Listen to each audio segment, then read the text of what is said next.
It's Stephanie here, ready to shed some light with you for your monthly dose of D, or make that C and D, because hopefully you can hear the ocean in the background. So let's get right to it. Are you sick and tired of reliving your same story day in and day out?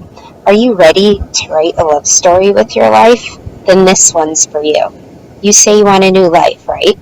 One with more freedom, more time, more money, more creation or adventure, but then you wake up the next day and you keep doing the same thing you did yesterday, and you say to yourself, this isn't working, what went wrong? I'm going to share 3 keys to help you wake up to a new reality and lean into authoring a new story for your life. Number 1, stop waiting.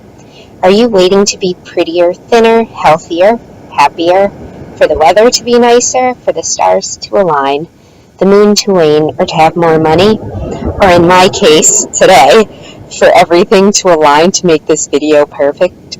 Basically, if you're waiting for the cover of your book to look perfect, for the changes to occur externally first, you have it flipped. You have to write, or in this case, draw what you want to see.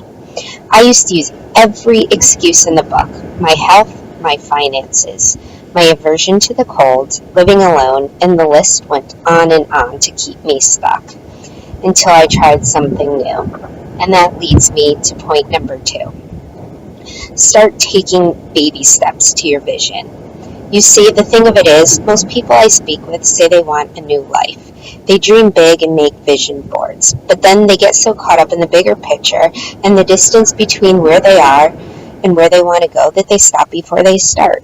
I'm sure there's many of you who are saying you wish you lived by the ocean, but then you think how, when, where, why, money, and you stop. You give up right before the magic can even happen.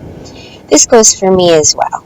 I used to love staying comfortable and dreaming big. New ideas were brewing all the time, but then I stopped before I started. Or I would use the excuse yet again if I didn't know how, or my health, or my lack of finances. I thought everyone else knew something I didn't. That was until I finally got so uncomfortable with the comfort of the old, the comfort of not being where I wanted to be, that I started taking action steps right from the place I was, in spite of the fear of the unknown. And in that moment, a fresh 24, a new beginning was birthed.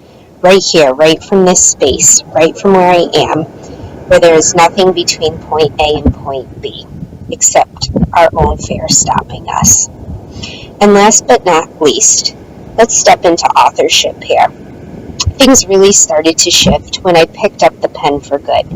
When we step into fully taking responsibility for the life we currently have and the life we want to create, things shift. When I gave up my attachment to my old story, that of victimhood, lack, scarcity, and overwhelm, there was space, a blank page, if you will.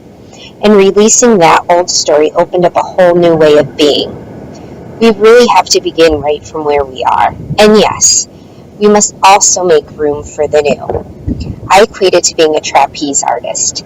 You must release the reins of one bar and suspend into mid-air before you catch the next bar. And we can get really resourceful in that place of suspension, the place of the unknown, where the soul longs to come alive.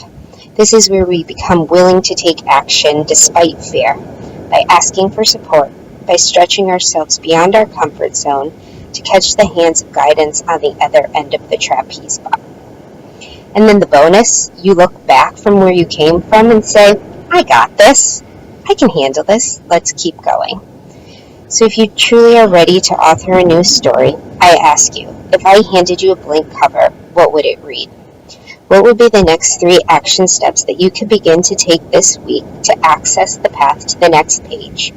And then the next, and then the next. Because the best is still unwritten. Lots of love. Happy A Fresh 24.